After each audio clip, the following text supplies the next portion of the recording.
საკანონმდებლო ორგანოში საქართველოს 2013 წლის სახელმწიფო ბიუჯეტის შესრულების წლიური ანგარიშს განიხილავენ, რომელიც ფინანსთა მინისტრის მოადგილედ წარადგინა. გიორგი თაბუაშვილის განცხადებით 2013 წელს ბიუჯეტის რეალურმა ზრდამ 6% შეადგინა.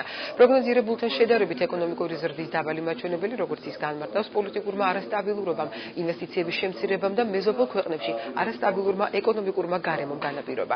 განხილვაზე საპარლამენტო უმცირესობის დეპუტატი ჩივრა ტაკტაკიშვილი დაინტერესდა თუ რა მექანიზმით უნდა მოხდეს მომავალში ჩინოვნიკებისთვის პრემიების გაცემა, მაშინ როდესაც წინა წელს ბევრ სფეროში ბიუჯეტი გაირღვა. პრემიების გაცემა კრიტიკის საგანი გახდა მმართველ გუნდშიც. თინეთი ხიდაშელი აპირებს უახლოეს პერიოდში საკანონმდებლო ორგანოს პრემიების გაცემის სისტემის რეგულირების კუთხით მიმართოს.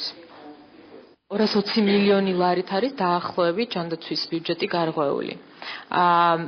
ასევე შემაშფოთებელი არის განათლების და ინფრასტრუქტურის სფეროებში არსებული დანაკლისები და ერთადერთი სფერო, სადაც ჩვენ მნიშვნელოვან ზრდას ვხედავთ ბიუჯეტის 700 მილიონით გარღვევის პირობებში, ეს არის ჩინოვნიკების ხელფასები და პრემიები, 138 მილიონი ლარი. მთავრობის დაფინანსების გაზრდას, პრემიებს და ასე შემდეგ გააგრძელებთ თუ არა ასევე 2014-ში. შრომის პრემიებს უნდა დავარქმევთ, შრომის ანაზღაურების ფონდი 2012 წელს შედარებით გაზრდილია 138 მილიონით, მაგრამ აქ მნიშვნელოვანია, რომ დაახლოებით 185 მილიონით გაზრდილია თანამდებობრივი სარგოები.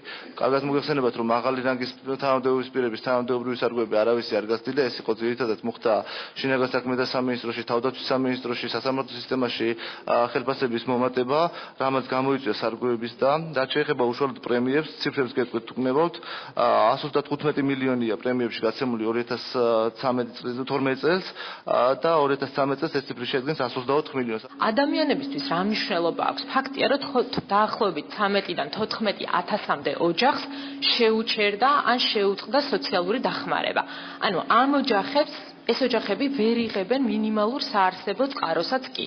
ამ პირობებში თქვენ 138 მილიონს ხელფას დაარქმევთ, დანამატს თუ პრემიას, დამერწმუნეთ, ადამიანებისთვის მნიშვნელობა არ აქვს. ცალსახად და მარტივად უნდა ვთქვათ, რომ კატასტროფა იყო.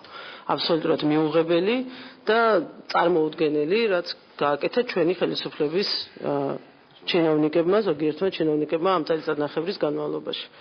ამიტომ ამას თალსახად შეფასება აქვს და არ არის ახლა აქ საჭირო ახსნა განმარტებები, რომ ასე იყო და ისე იყო. მომავალ კვირას, ანუ სანამ ეს სასესიო პერიოდი დასრულდება, მე პირადად დავარეგისტრირებ საკანონმდებლო ცვლილებას პრემიებთან დაკავშირებით, რომელიც კიდევ უფრო შეუძლებელს გახდის იმ მარაზმს, პირდაპირ ვთქვათ, რაც ამ ქვეყანაში ძალიან ბევრი წლის განმავლობაში ხდებოდა. ეს ჩვენი ხელისუფლებით არ დაწყებულა, მაგრამ ეს არავის არ ხსნის პასუხისმგებლობას. იყო რაღაც შეცდომები, ბუნებრივია მოუვიდათ ვიღაცებს, წნებაც მაღალი იყო, თუმცა ეს არ იყო მასიური და ეგეთი ფაქტები არ აღინიშნება.